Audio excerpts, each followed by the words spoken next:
Hi everyone, welcome back to another video. So this is my review of the MHS5200A, which is a 25 megahertz function generator or signal generator. I don't really know what the difference is between function generator and signal generator. I assume they're kind of just the same thing. So, but yeah, I mean, I don't know if I said that this was a review. Probably more of an unboxing because it can't really be a review considering I haven't actually used it. So, but yeah, I just thought I'd show you guys what I got. So in this video, we'll obviously unbox it, take a look at what it comes with. It's very light. I mean, look at that. That just feels like, weighs like toast. Doesn't weigh anything. Listen to that.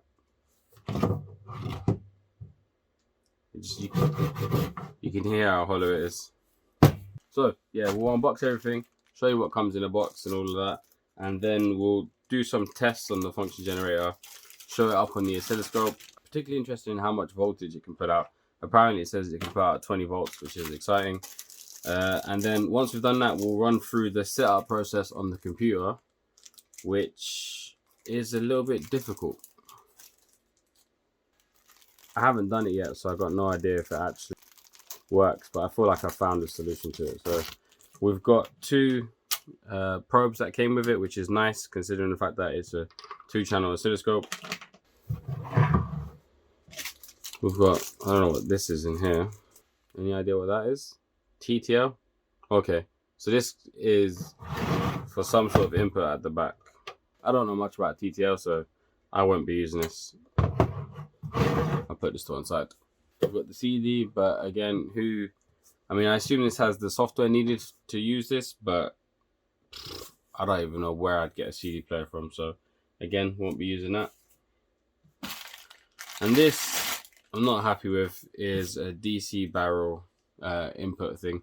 Now, for me, I kind of go between my house and my office. So now I'm in my office, and the thing that I really dislike is having to carry certain cables for me. Like, I'm going to get confused. I'm definitely going to lose this, and then I'm not going to be able to find the right barrel input for this, and it just gets annoying. I wish it was just a standard plug. I wish it was just one of these. But yeah, and then the last thing left to open, I'm quite excited about this. So this is obviously the USB connection, which goes in the back here. So, all right, so this is everything that comes with the function generator.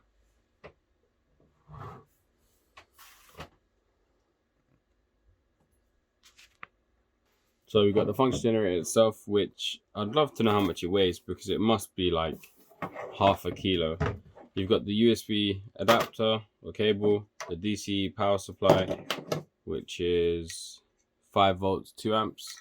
And then we've got the 2 oscilloscope probes. So let me just talk about why I'm actually making this video. Oh, bloody hell. I knew this is going to be a problem.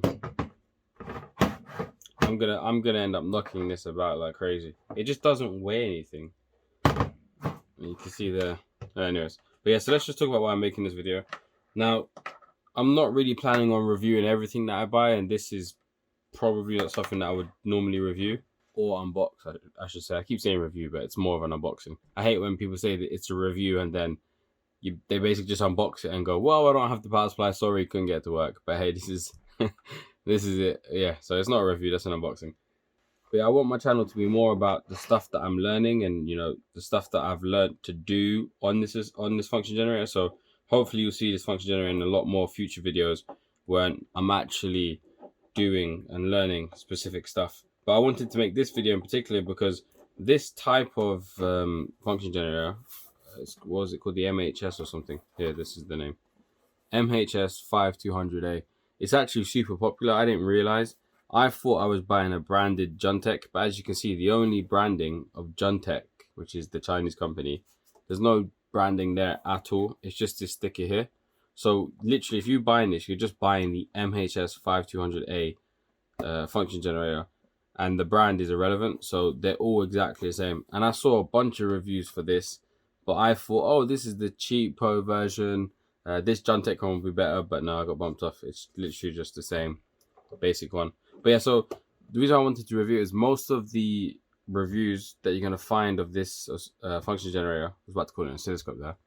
Most of the reviews you're going to find are from the older version, which only goes up to 15 volts. This one can output 20 volts. and the previous one was 8 bits. This one's 12 bits. Don't worry about it if you don't know what those things mean. I don't really know what they mean either. I mean, I know what the voltage thing. 12 bits, I suppose it has something to do with resolution, the quality of the signal. Yeah, kind of. But yeah, pretty much all of the reviews about this thing are just that it's absolutely trash and terrible. But I paid £45 for it. I'm assuming I'm going to love it. So currently what I'm using is this, which is a £10 function generator, which I made myself. I didn't make it myself, but it was a kit. And I haven't even taken the plastic cardboard covering off. But yeah, I currently use this as my function generator, which I've used quite a few times. And my main function generator is this one, which is a £20 one. So I'm guessing this one can do a maximum of 500 kilohertz. This one can do 1 megahertz. And this one can hopefully do 25 megahertz. So, you know, £10, £20, £45. I'm going up in the world, people. But yes, I'm expecting that this would be a lot better. So even though everybody on YouTube has just been saying how rubbish this thing is, I'm expecting it to be a lot better than what I'm currently using. And to be honest with you, I could probably use what I'm currently using for probably the next year and a half and have no problems, to be honest. I don't envision myself doing anything more than what I currently have. So hopefully this will be enough. But later on in the video, we'll compare this to that. Another thing to know about this video is that I'm not a super technical person, mostly because of the fact that that's quick, boots up straight away.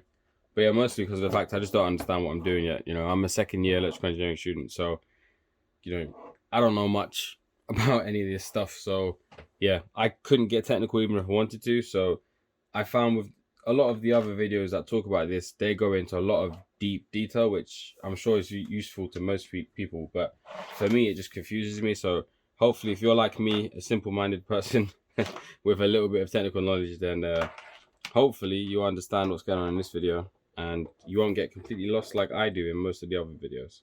Firstly, I really love the fact that it's 2 channels. The oscilloscopes that I've got at the moment are 1 channel. So I suppose let's talk about some of the things that I like, and then I'll touch on some of the things that I really dislike about this, and then we'll run through some testing. I'll talk about an interesting thing that I found out on Amazon actually, and then some of the tests that I'll do is I'll test out the amplitude of this thing. I'll test out using an AC to DC converter, which I just made. You might have seen that video already. We'll see what kind of voltage DC we can get out of that AC to DC converter, basically using this thing as an AC signal.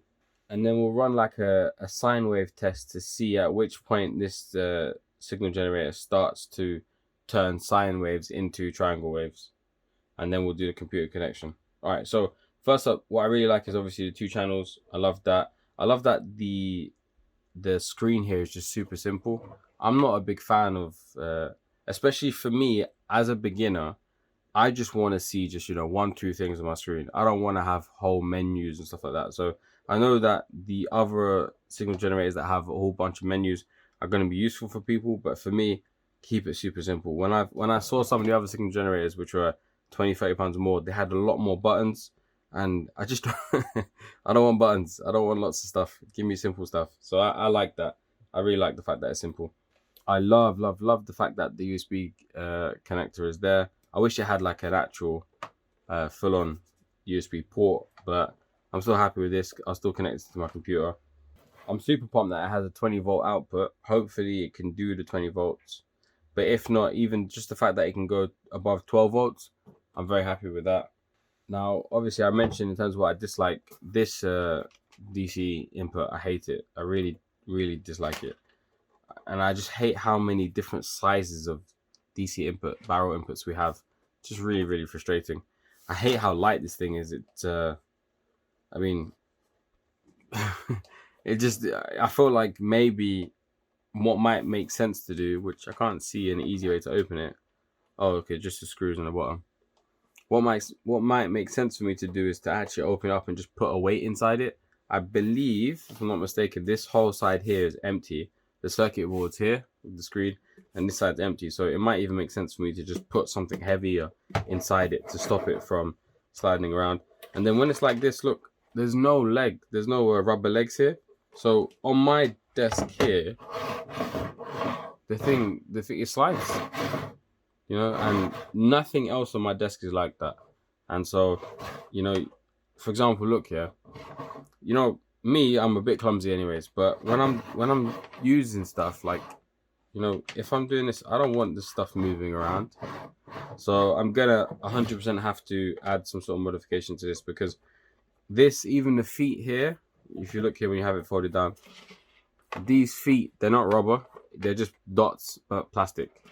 So if you have a desk like mine, if you have like quite a smooth surface, this is going to be a problem. So I'm not sure what I'm going to use on it. For now, I might just put some double-sided tape on it, just to kind of hold it in place a bit, but that might be a bit awkward. I don't know what I'm going to do with the feet, but I hate that. That's just silly. And lastly, it took me about an hour of researching how to get the software. So I looked up how to get it to connect to the computer, and it was difficult. I mean, someone was suggesting using someone's GitHub repo, doing some reverse engineering. No, I'm not interested in any of that right now. So installing the software, I think, is going to be very tricky. Although it seems like I found a decent solution. So hopefully, when we get to that part of the video, hopefully I'll be able to install the software fine. But for now, let's set it up on the oscilloscope and take a look at its outputs.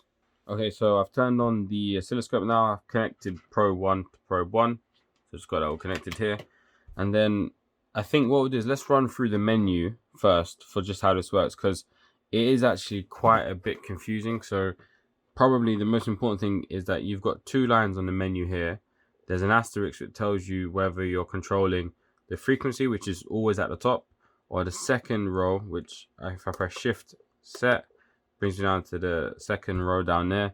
And then from here you can change, for example, you can go page up, down through the basic menu of the function generator. So this is the menu. This is where you would change, for example, if you wanted to change the sine wave, you do that here. So you can see I've changed it to a square wave, sine, square, triangle, etc., sawtooth. And then also if I press page down, I can go to volts, and I can change the volts. So as you can see over there, the amplitude of the square wave is changing. So it's a really simple kind of setup, but it's simple but yet still quite confusing. So just get used to the fact that the asterisk is going to tell you whether you're on this bottom row or the top row. The top row is where we change the frequency. So from here you couldn't change the frequency, but you press shift and then set, and that'll bring you up to the top, and then from here you can change the frequency. I'm not actually sure why that happens with channel 2. Let's just turn it off for now anyways. I think it's a triggering problem, right? But again, I'm really not I'm not there yet in my understanding of everything. So let's bring this to the middle. Okay, so we'll focus on channel 1 for now then. So we're on channel 1. So from here, if I press left and right up here, it takes me like on a cursor wise through the top layer, or through the top row. So you can see here, this will be changing 1 kilohertz at a time. So I can come down to, for example, a 1 kilohertz signal here. And then if I go over to here now, it will change 10 at a time. So 10 kilohertz, 20, 30, 40. And then if I come over here, it'll do 100 kilohertz at a time. So 100, 200, 300, 400. It's confusing and not, it's not like intuitive or anything, but it is. I'd say after you play around with it for an hour, you'll be fine basically. So when I started recording this video already, and I just got completely confused, and so I just gave it a go, played around with it for a bit, and then since then I completely get it. It's just simple, super easy to use. So from here now I'll be changing 1 megahertz at a time. So if we go all the way out, so we've got a 1 megahertz signal down there. You can see 999. So then now I can change it 2 megahertz, 3 megahertz, and it doesn't allow you to go over here to the 10 megahertz one. But what you do is you just come, for example, up to 9 megahertz, and then just boom up to 10. And it's very clever in that sense that like it ticks over. You can see 9, 10, 11, 12, and then you can go all the way up to 25. And I like the fact that this rotary knob literally just keeps on rotating, so you can just keep rotating it up and down, like it doesn't stop there, for example. So you can see here now we're at 25 megahertz, and then from here, so if I press shift now and then set, it'll bring me down to the bottom, And then now I could go, for example, page up to, you just have to get used to it in terms of going through the menu. So if I come now to square wave, I can change it to sine, you know, I can change it to triangle, sawtooth. And this is actually a funny thing that I'm gonna talk about next, but let's just carry on through the it's just hilarious when you look at this. And then these are like waves that you can save, basically. So you can save 15 different arbitrary waves. Cool. So then back through the menu, you got amplitude. Let's just take it. That doesn't look too bad, actually. Let's take down the frequency. So come down, just make it 1 megahertz. Okay. So now shift, set.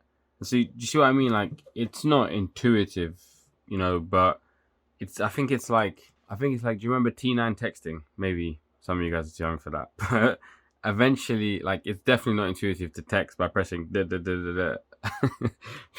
like you press number 1 to get A, B, C, etc. But it's not intuitive like that. But once you get the hang of it, it's just simple. And I think this is quite similar to that. So now page down, 5 volts. I can take the amplitude down. So I can do it either by, you know, 0.1 volts or 100 millivolts, or I can come here and change it by 10 millivolts at a time. My oscilloscope's taking its time to update. Or I can come over here and change it 1 volt at a time.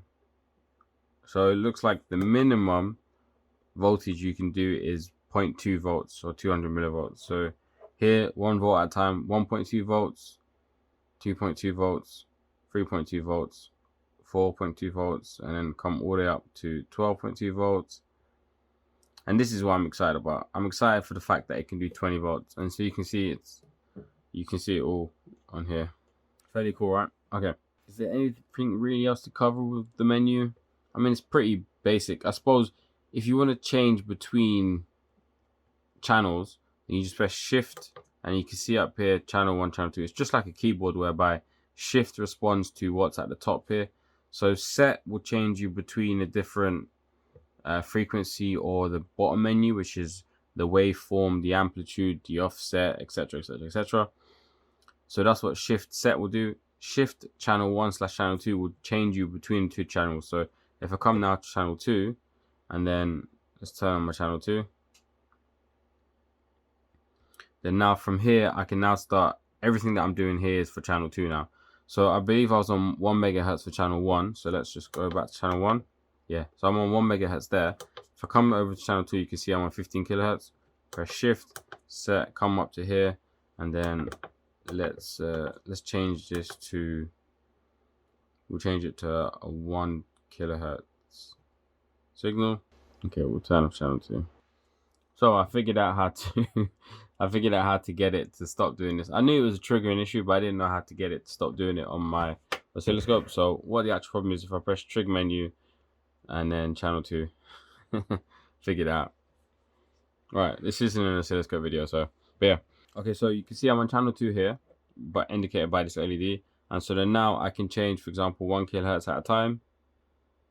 Right, so now I'm on 0 kilohertz. Come over to here, so you can see I've got 100 hertz, 200 hertz, and so if I wanted to do 50 hertz, so here I've got 0.001 kilohertz, and you can actually change that in the settings as well. So if you do buy this, then what you'll do is you'll come to shift, set, and then page down, come over to frequency, and then what you can do is you can change here from kilohertz. So you got hertz, kilohertz, and megahertz. So if I come to hertz now, then now shift, set, back up to here, and then now you can see this is the hertz menu. So from here I can change the hertz of my signal. So you can see I'm on 5 hertz. So that could be more intuitive to understand. I prefer to leave it on kilohertz, but so now for example here, if I wanted to go, I can go all the way up to 50 hertz like this, and there you go, I've got 50 hertz sine wave. And then just finally, I suppose this is all I really need to cover in the menu. So if I press shift and then this page up but wave, it takes me straight to the wave menu. and then from here I can change the wave.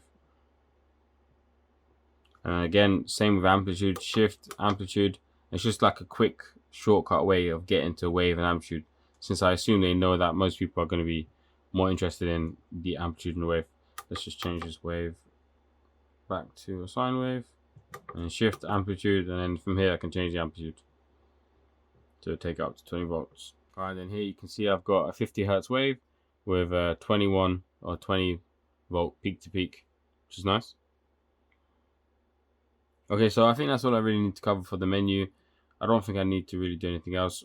The only other thing probably to cover, which I don't use, but maybe you could use it if you wanted to turn off the waveform. You see where this out LED is lit up, you press shift and then the OK or the out button, press that, and then it turns off your waveform, and then shift out to turn back on. Again, for me, the simpler the function generator, the better for me, because it means I'm less likely to get confused and lost in doing all of this stuff. Okay, so I've removed channel 2. So what we'll do is we'll run some tests now. The way I see these cheap Chinese electronics is that whenever they tell you that it can do, a bandwidth of 100 megahertz, I expect like 50. Whenever they say an amplitude of 20 volts, I expect 12, 13. Just like if I was to buy a cheap car and it said the top speed was 140 miles per hour, I'd assume the top speeds are about 100. And I think you find that with most cars actually. So let's run some tests to see what this thing performs like when you push it to its specs, right? And a lot of people have covered this on YouTube already, so I'm only going to mention it. We'll do it quickly, basically, just in case you don't watch any other videos on this function generator. So let's change my hertz thing back to kilohertz, because I just prefer it on that. So if we go shift, set, and then come down to frequency and then change it to kilohertz. Let's go to wave, we're on sine wave, amplitude 5 volts, and come back to here, set. Okay, so we've got 1 megahertz signal here. Let's change it to 1 kilohertz, just see what it looks like at 1 kilohertz. Okay, so here's our 1 kilohertz sine wave, right? No problems, everything is as you would expect. So let's just change it to a square wave, check on the square wave, as you would expect. Triangle, as you would expect. Okay, so what we're going to find is that as we make this thing reach its limits, then we're going to see that these waveforms stop looking like waveforms. And what I'm interested in is at what point does this sine wave no longer look like a sine wave. So I've just got it showing a single cycle here now, and then if I go square wave, you can see it's a nice square, triangle, nice triangle. Okay, which you would expect at 1 kilohertz. So let's change it to 1 megahertz, see what it looks like then. So set, and then made it to 0, and then here 1 megahertz. I'm going to press auto set on my oscilloscope. I'm going to get it to show me a single cycle, and again, no problems, right?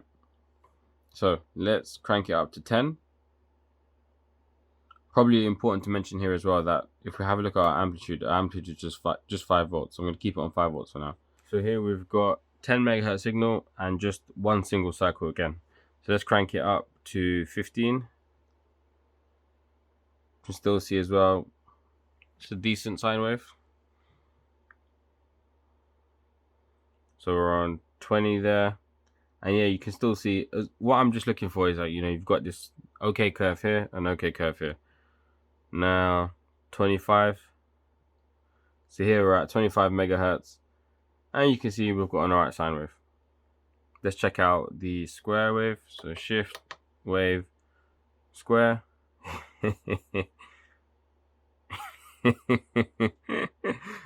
Look at that. Okay, so that's I don't know what that's supposed to be. You guys got any idea? What is that supposed to be? Alright, let's turn down our 25 megahertz square wave. So take it to 20, dear me, 15, 10, 7, 5, bloody hell, 2. So I mean, I would call that a square wave. Bit of a funny one, right? But look at that, and this is what I mean by It's I don't even know what to say really. It's just funny. This is where for me this is such a good function generator. Even though it only goes up to 500 kilohertz, at least it's like, you know, a genuine 500 kilohertz thing. Like this is, we're on 2 megahertz here, and you know, I suppose you could call that a square wave, right? But look, 3, 4, you know, 5, 6. Look at 6, like, you know, is that a square wave? 7, you know, 10, like that's supposed to be a square wave. Whatever. All right, let's turn it down to 1 again. Which sucks, right? Because obviously this is a 25 megahertz signal generator. Okay, let's go to, and you know what's crazy as well is, bear in mind I'm only on 5 volts here. So yeah, let's go back to square. Let's make it triangle. So we've got an okay triangle wave. Let's, oops, let me do that. Okay, so we're on 1 megahertz triangle wave, 5 megahertz triangle wave, 10 megahertz triangle wave. And so you're going to see just basically a similar pattern here, right? So a 15 megahertz triangle wave looks like that. It's a nice little sine. That's a nice little sine wave. And then let's just take 25. So this is a 25 megahertz triangle wave. Whatever, right? Let's check out 25 megahertz sawtooth. So you can, I suppose you can see that maybe that's a sawtooth. Let's turn it down. So this is what a 10 megahertz sawtooth wave looks like. And you're going to see basically a similar issue across everything, right? So let's we'll make it 1 megahertz again. Okay, and then I suppose you guys are going to be interested in sine wave and square wave, right? So this is the 1 megahertz sine wave, right? Now this is on 5 volts. Let's crank it up to 10 volts.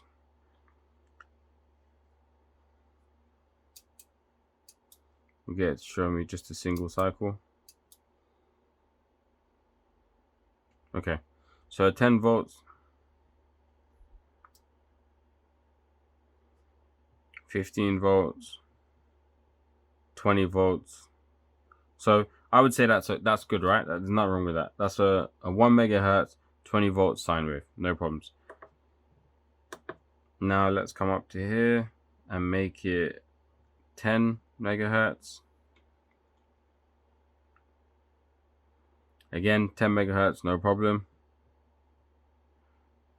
15, and now look at that. You know, that's a triangle wave, isn't it? Maybe we could pass that for a sine wave.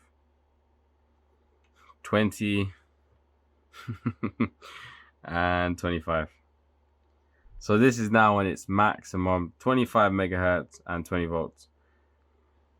So I suppose technically you could say it was a 25 megahertz signal generator if you had, you know, a much low amplitude. You know, maybe 3 volts, 4 volts, but you know, on 20 volts it's a different thing, right? Let's take a look at the square wave. So I just find this hilarious that this is supposed to be a square wave. Look what it's doing.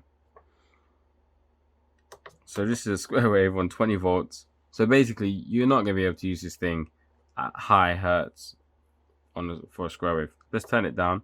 So we're on 15 megahertz square wave with 20 volts amplitude, and this is a triangle wave, right? 10 megahertz, 5. So this is a 5 megahertz 20 volt square wave, yeah? So it seems to me like the square wave, you can't really use it above like maybe 5. I mean, technically, you know, you could, but yeah. So square wave absolutely sucks in my opinion. All right, I think I've labored my point home on that. I don't want to spend any more time on that. I think some other guys have covered it quite a bit, and they actually give some fixes as well. So if you type on YouTube slew rate. If I remember, I'll put some of the video links in the description for this one, where this guy, really good engineer, he basically fixes this and makes it a lot better by adding a capacitor and stuff like that. So yeah, think about that. For me, I'm happy that I can do a 20 volts sine wave, and that's probably the thing that I care about the most. So this isn't really a deal breaker for me.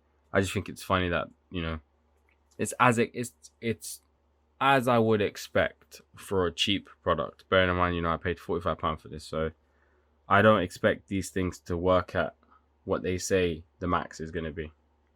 Alright, so next up, I've got this full bridge rectifier kit which I made. I bought it for like 50. I paid 50p, but it's like £2 if you include shipping, which mine was like included because I got a whole bunch. So I paid 50p basically for this full bridge rectifier, so you can't expect much from it. Now, what I needed to do was put an AC signal in, and what I ended up doing was just using this to, you know, imitate an AC signal and then see what I could get out. So the maximum I could get out this DC wise was 6.5 volts. So I want to see how much I can get out of this using this little thing. So let's go. So we want a sine wave, and then let's make it 50 hertz. So set up here, and then turn this down to 0. Come over to here. So 50 hertz is 0.05 kilohertz. Alright, so we've got 50 hertz sine wave with 20 volts, 21 volts peak to peak. Now this thing can take up to 24 volts peak to peak. So let's input it. I just need to connect some connectors onto here. So I've got these connectors that I've added onto here. And so if I add, alright, there you go. LEDs on, all good. So let's see what we get on our output. So we've got sine wave, and our amplitude is 20 volts. So look here.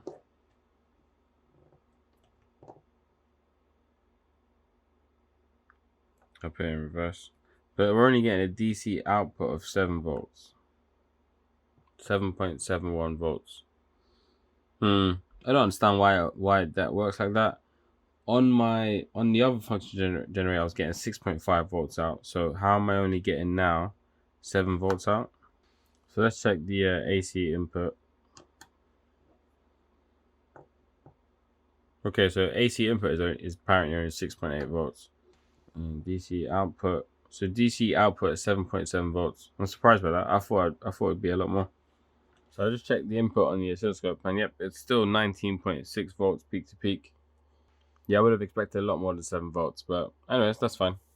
Okay, so last up then, let's compare this function generator to my cheaper one that I've got. It is half the price, so let's see if it's worth it. I suppose, do most people that are going to buy this for 20 quid, do they need more than 500 kilohertz?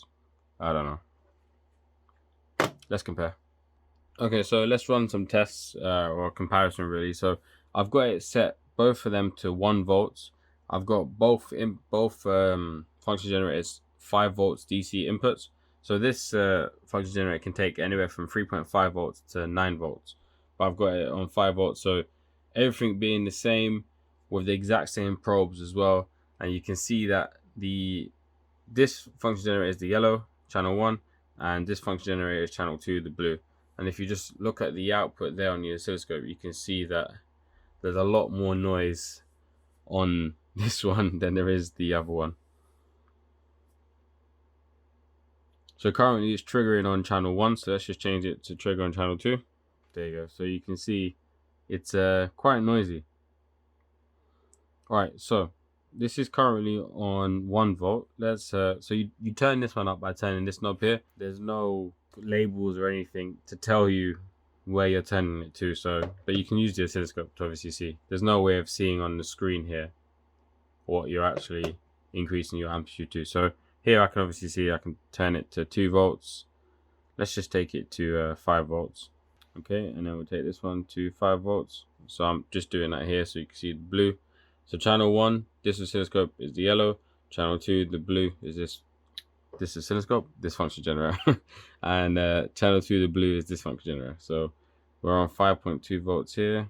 So at this level, you can still see that the channel 2, the blue one, is a lot more noisier than that one. But I suppose, you know, that's not much of a difference to me. This wouldn't be a game breaker for me at all, or deal breaker. The phrase is, isn't it? Let's change it back to channel 1. Yeah. All right. So let's. So this is still on 50 hertz, right? So we're on 5 volts. Let's crank up the hertz to. All right. So we'll do 1 kilohertz. So this one here, you go stop. You come over to cursor. Move this down to 0. Then here 100, 1000, turn it up, so 1000 hertz, 1 kilohertz, run, and let's have a look. So you can see the same again there. It is more noisy. I'm using the same probes and everything. All right, let's carry on then. Let's crank it up even more. So we'll go to, let's go to 100 kilohertz. So bear in mind that this one can only do 500 kilohertz max. So stop, 0, and then cursor, 100 kilohertz, run. So I'm not sure what happened here because I didn't change the amplitude at all, but let's see why it's smaller. So the voltage is actually dropped. It went from 5.2 volts, this is on this cheap one, down to 4.3 volts. I don't know why the voltage dropped, but okay. You can see it's also losing its mind a little bit. It's trigger on channel 2. Yeah, so that weird looking like, I don't know, moving effect is from my oscilloscope. You can see, because when you, depending on which one you're triggering on, it's changing, right? So don't worry about that. That's not being caused by the function generator. That's the oscilloscope. Okay, so let's crank it up to 500 then, which is the maximum. So 500 kilohertz on there, and then we'll go stop. Increase this to 500, run. That is hilarious. So look what's happened there. Yes, it's doing 500 kilohertz, but the voltage the voltage has dropped down to 800 millivolts. Now I'm thinking it might have something to do with the fact that I'm only putting 5 volts into this. Maybe I can increase it to 9 volts, and then we'll see that go back to normal. But I find that funny that it's not obviously telling you that this is happening, but if you wasn't aware, you might think you're getting the same voltage out, but you're obviously not. I didn't even know that until just now. All right, let's can we really compare them now? I don't know. Probably not really. Trigger.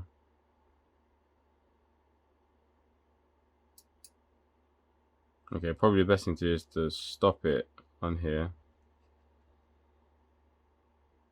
and then compare.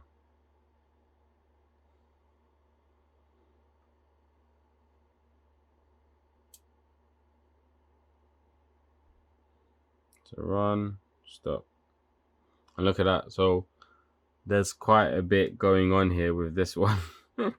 So yeah, this is obviously better than this. It's double the price, you know, £20, £45, but you can see here this is having issues. That's not so bad. Let's try and get the voltage up on this thing.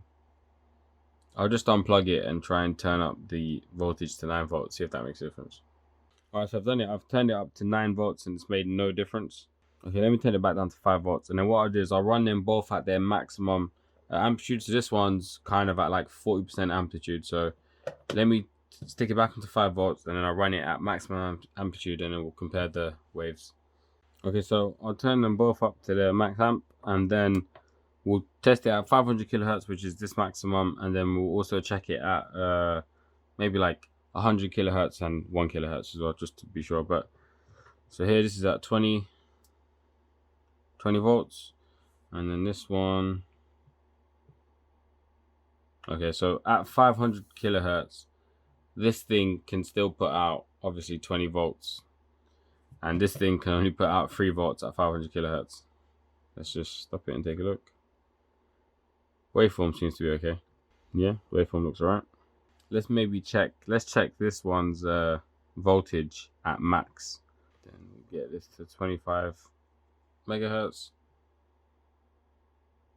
And I didn't even know that. I didn't realize that happens. So at 25 megahertz, it doesn't give out 20 volts. It gives out 8.2. This is this one now. I didn't know that. So okay, so it's obviously a common theme between all of them. Once you get them up to their maximum frequencies, their voltage drops. I didn't know that at all. There you go. That's something useful to know about this thing. So you're not going to get 20 volts out of 25 megahertz. I wonder at which point it stops giving out 20 volts. Should we check? So we're at 20 megahertz here. It's doing 10 volts. At 50 megahertz here, it's doing 15 volts. At 10 megahertz, 18.6. And then, okay, 5 megahertz is 19.6. There you go, 20 volts. So from 3 megahertz onwards, you're not going to get 20 volts. That's interesting. Again, even though I expect that to happen, I assume that it would still be able to give out the 20 volts. But yeah, no, it can't. So at 1 megahertz is fine. That's interesting. Okay, let's make this 500 kilohertz again. Oh, no, okay, so we'll test it at 1 kilohertz. So 1 kilohertz, 20 volts. And then let's put this one to 1 kilohertz as well. Oh wow, look what's happening here. So with this cheap one, at 1 kilohertz, but maximum amplitude, it's clipping. Let's see what it is at. So, whoa! I did not expect that. This thing is putting out 22 volts. They both are. That's amazing. So this is not a bad function generator, is it? I mean, obviously it's clipping like crazy. At which point does it stop clipping? There you go. So at 18.4. So turning it down to 18.4, it's fine. And look, obviously comparing the waveforms, they're fine. Nothing wrong with them. But there you can see it clips there. Interesting. So yeah, comparing these two, I would say if you've got this, there's not really, unless you need the higher frequencies, there's not really a need to go with this one. This is good enough for me. And I was seriously considering buying a different function generator. There's a nice one with like a much bigger screen with kind of more buttons, but I thought this would be simpler, and this was obviously cheaper as well. But on AliExpress, I'll put it up here, it's £60 I believe, so £15 more. And I am still I was close to buying it last night, to be honest with you, but comparing these two now, I might just keep this. This is probably good enough for me. Probably just want to make sure you're having an oscilloscope to hand to make sure you're not doing that and clipping your sine wave. But like that, it's good enough. And look, I'm surprised that this thing is putting out 18 volts. Very impressed by both of them, really. I like both of them. Okay, so I'd really like to do something about this, like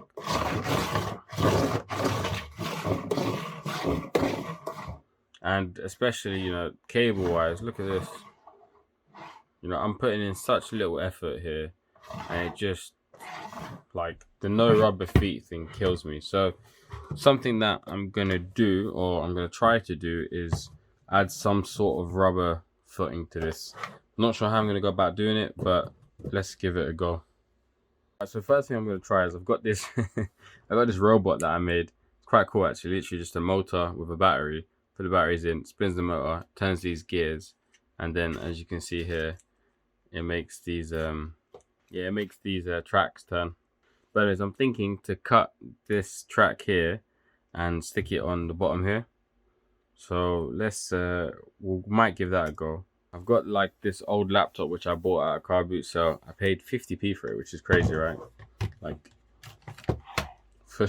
it works as well, which is funny. So I'm thinking of taking off these rubber feet off of here and putting them on the back here. So let's see if I can do that. Just disconnect this. So I should just be able to just pull these off. There you go. So that one's off. And maybe stick it there. And they've obviously got like the sticky residue on them. There you go. Okay, so just pulled that off, and then on there. Then let's see if that makes a difference. They just fell off. Okay. Now, if these things weren't here, it would be easier to stick them on because you'd stick them on like that and it'd be fine, or you stick them on over this hole. So perhaps I could cut this little foot off. I need something that, you know, probably wraps around it, kind of, or is like more flat, because this is obviously just going to fall off like that. Obviously I could like super glue it down, but it still probably would fall off just in terms of leverage wise. Would having there make a difference? Oh, it does actually make a difference. It does, yeah. I can stick that down. Let's see if, what if I turn this up? Yeah, it does. That actually does make a difference. Okay. So let's try maybe heat gun and see if we can get it to stick. To link this because I can't remember. I think I got it off Amazon, but this is the sickest heat gun ever. It's so good, man. Literally, look, completely wireless, battery charged, charges via USB. I haven't charged this thing in probably a year. I use it a lot and it's perfect. Really good glue gun. I was calling it a heat gun, right? A glue gun. Okay, so let's give this a go. I'm not entirely sure where to put it. Maybe we go here.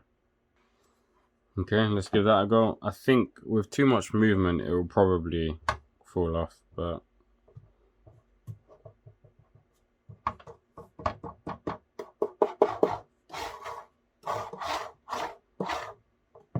it's still on there. Yeah, surprisingly still on there. All right, I think that works. To be honest, I'm not sure how long that's gonna last.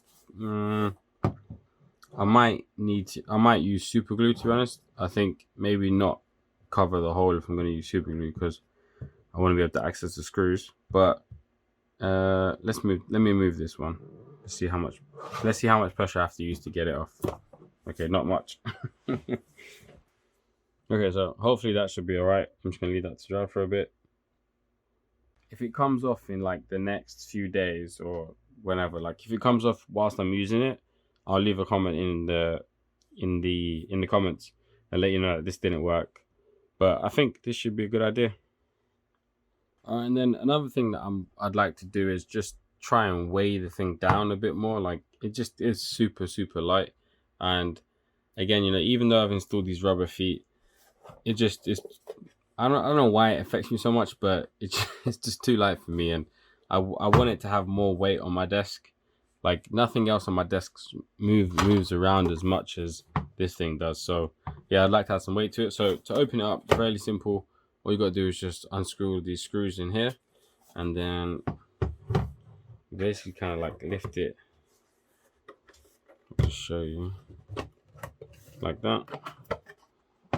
And then there's just like some hinge there, and that's it. So as you can see, this whole space here is empty. It's actually like quite nice inside. So that's the main board. Not bad, right? It's actually super easy to like upgrade. I would love to, at the moment I have no idea how I'd do this, but I'd love to upgrade this barrel input to like a USB or something. Should be like fairly doable, to be honest. Right, let me try and just add some weight or something here. Okay, so let's weigh this thing. Turn on the scales. I'm expecting it to be like half a kilo or something. Oops, okay. What's happening here? Oh, okay, it's about 400 grams, it looks like. 397 grams. Can you guys see that? 397 grams. Okay. So, what I'm thinking of doing, so it's probably like 450 with the case on top. Let's see if we can just weigh the top. 135, 397, so about half a kilo it seems like. So what if I use this, which is just some like perfume, empty bottle of perfume, 230 grams, so I'm adding like a third of the weight. All right, so I'm gonna attempt to glue down this tape and then stick it down, so hopefully this works. I don't know. You have to be quick with this glue.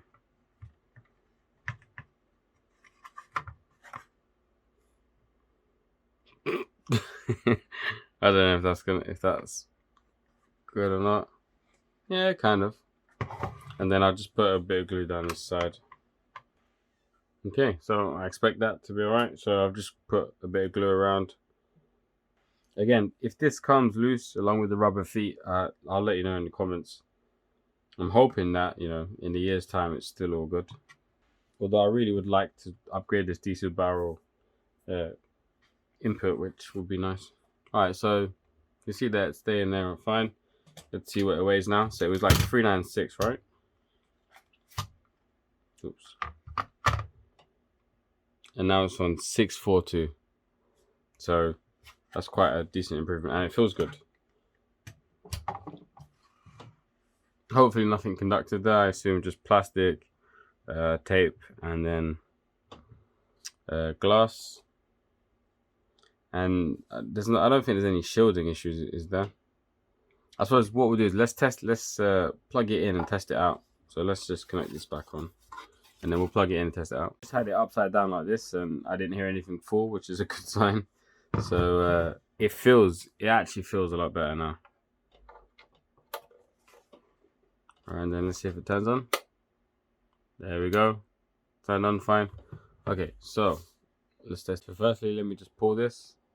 You can see it doesn't move anywhere near as much, which is nice. So the rubber feet are working. I'm happy with that. Yep, rubber feet's all good. And I suppose the weight is probably helping as well. So 15 kilohertz sine wave, no problems. Let's crank it up. So 3 megahertz. Let's have a look. There you go. Yep, all good. And there you go, it's all still good. So it's all still fully working. The glass jar inside hasn't made a difference. Alright, so I suppose it's time to wrap this video up. I have enjoyed making this video. I've actually learned a bunch as well, just from using the sine wave. I'm a bit bummed out that, you know, when it comes to measuring the voltage, so for example, even here now, I've got 5 volts output, and it's only producing a 3 volt peak to peak. So this I'm not happy with, you know, the fact that you crank it up to 20 volts, but you only get 8 volts output. That kind of sucks, right? So I'm not happy with that. The triangle, the fact that it becomes like a triangle wave, or, you know, the fact that the square wave just becomes untenable. You can't even see what it is after, you know, whatever, 3 megahertz. That's all a bit silly, and I don't like that, but I don't estimate that I'm going to be using this at 1 megahertz. I don't know, maybe I would, but I doubt it. So overall, for £45, I'm happy with this. It performed, so this is 1 megahertz. It performed a lot better than, you know, the function generator that I was using, the cheap £20 one. However, I do wish I instead got the £60 one. Although I'm going to stick with this one for now, I probably will set myself a goal to go for the £60 one. I feel like £15 more, you get a lot more for it in terms of the bigger screen. And although I did want a simpler one, I feel like those two are kind of comparable. So yeah, probably you'll see me review the £60 one eventually when I get it. But for now, you know, with this setup, I'm very happy with it. You know, £170 oscilloscope, £45 function generator, signal generator, so £215.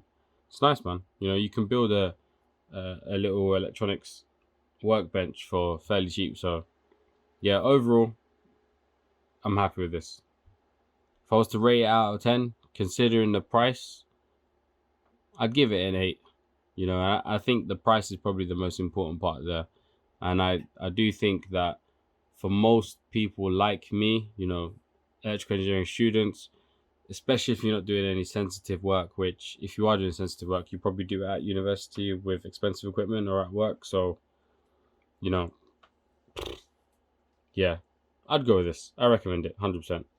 It's good enough for me, especially with the rubber feet. I would definitely suggest doing the rubber feet, unless you have like I don't know what kind of workbench isn't smooth. Why wouldn't you want a smooth workbench?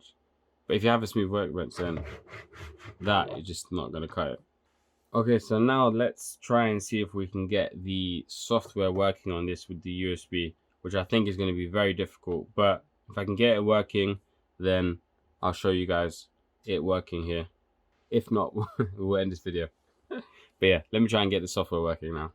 All right, so let's go through the software. It's This was quite painful to set up, but now I've got probably, I think, the best instructions to do it. So I'll leave a link down below, but this is the software anyways. I'll show you it. So once, all you got to do is you got to come here, select your port. So in my case, it's COM9, click connect. So obviously they're connected together using the USB at the back, right? Come to control panel, and then it's a really nice bit of software, to be honest with you. And actually, there's a lot of it I don't understand how to use yet. You know, it seems like, for example, that you can actually create your own arbitrary waveforms and store them directly onto here from your computer, which is amazing. So again, as I learn about using this, I think this is going to be fantastic. And you know, I've seen a lot of people online say that basically the software is useless, but in this instance, this, from what I can see, is the latest software and it's fantastic. So let's just have a go here. So you can see here it says 1 kilohertz sine wave, right? So now if I come over to here and go square wave, look at that, square wave. So you can see you've got the square wave there. And now if I come, let's go back, let's go triangle wave, and then let's increase our hertz. So we're currently increasing it little by little, but you can see it is increasing here. You can also come here and just make it 2 kilohertz, make it 4 kilohertz. It's amazing, right? So 40 kilohertz. All right, and then so you got 0 dB and minus 20 dB, and you can actually physically hear the relay clicking over inside. So I can change the amplitude. So we're at 2 volts, 2.0. So I can make that straight to, for example, 18 volts. It's brilliant, right? So I'm very, very, very, very, very much looking forward to using this. And then you've even got these, like, the actual knob, which is amazing. And it's actually, in my opinion, it's a lot easier to actually control it from the computer than it is from here. It's fantastic. So I can switch over to channel 2, but I don't have my channel 2 connected here. But switch back to channel 1, and then you can just rotate this dial. So here I'm changing the amplitude. So you can see as I'm rotating it around, the amplitude of the sine wave there is increasing, and I can rotate it this way and increase the amplitude here. And then you can just come to here, select frequency, and you can do the same thing to there. As you can see, I'm decreasing the frequency of the sine wave, and then here increasing it. Brilliant, right? This is fantastic. I'm pumped for this. You can do everything, man. Duty cycle. So let's make it 100 or 99. Offset. Let's add a 56% offset. And yeah, it's just, I love the fact that as well, it gives you this screen here that you can just pretty much automatically update. It's fantastic. And again, I don't even know what any of this stuff is doing over here in terms of extend, arbitrary, but I look forward to learning about it. And this is brilliant. You know, for £45 with the software working, I'm pumped. Like, I was happy with it as is, like this. For 45 quid, definitely worth it. But with the software working like this, fantastic. Let's just give channel 2 a go. I'll just literally switch over to channel 2 here. I'll just take this out and put it back in to channel 2. There we go. And so you can see here channel 2, and then how do I change the step up? Okay, so step value 1000 hertz, it seems. Okay, that has to do with this, changing this by step value. So if I make this 10,000, then I can rotate like this.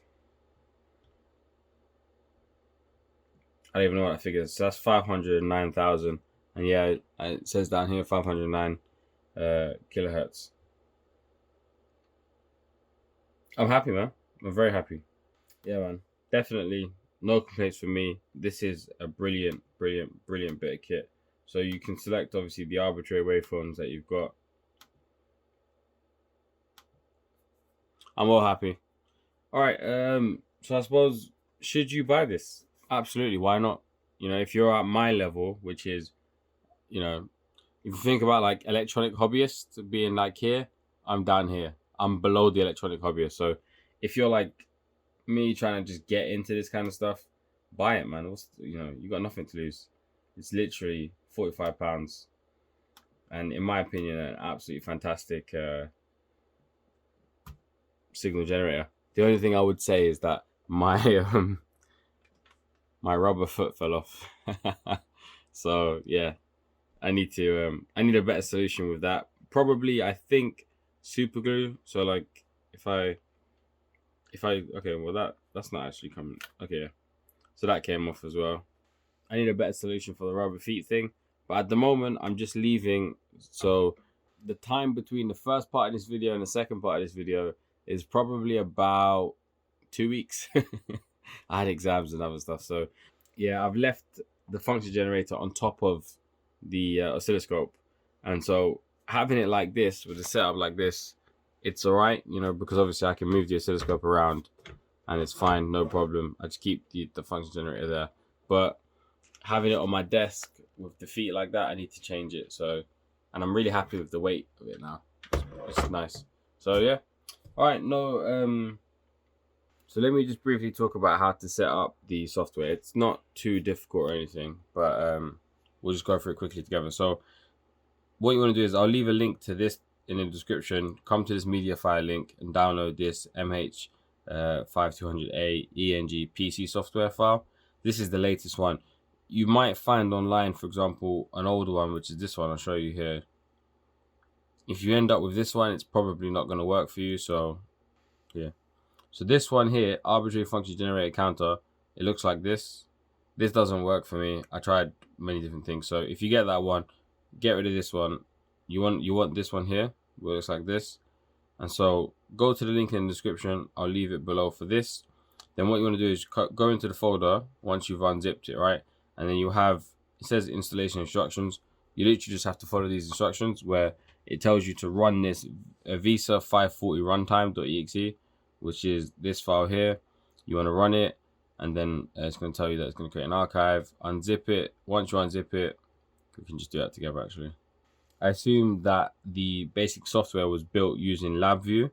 So that symbol down there is actually the LabVIEW symbol, which is from MATLAB or MathWorks, the same company basically. And so I assume all of this was made using LabVIEW, which is a software tool that they have. I recognize the panel and everything from it. So anyways, once this is unzipped, then you can just close it. Yeah, and then just let this installation run. Install whatever it wants you to install. So since I've already done mine, it's going to come here. Just click next, next, next the whole way through. Contacts notification server, and then if you haven't done this already, then yours is going to come up with some products. So here it tells me that I've got no notifications to install for my products. So if I click next, it's just I end up here basically. But anyways, click through it and then it will finish the installation. Then once that's done, then so going back to the instructions here, it tells you to open this ch341ser folder and then run the setup. So that's going to install the USB drivers. So come into this folder, into here, and then this setup file, run it. I'll just run it anyways. And then you click install, and then it freezes, but it doesn't freeze basically. And then it'll tell you that driver install success. Close that now, and then you come back into this folder, the main folder, and then run this setup application file. So once you run that, we run it together. But I think it, like here, next, next, next, create desktop icon, install. And then I've got mine open, so we'll click abort. And that's it. Then you end up with this. Come to here and then select your communication port and then click connect. And then if it's connected correctly, the model number will pop up and the serial number will pop up, and then that's it, you're good to go. And yeah, that's it.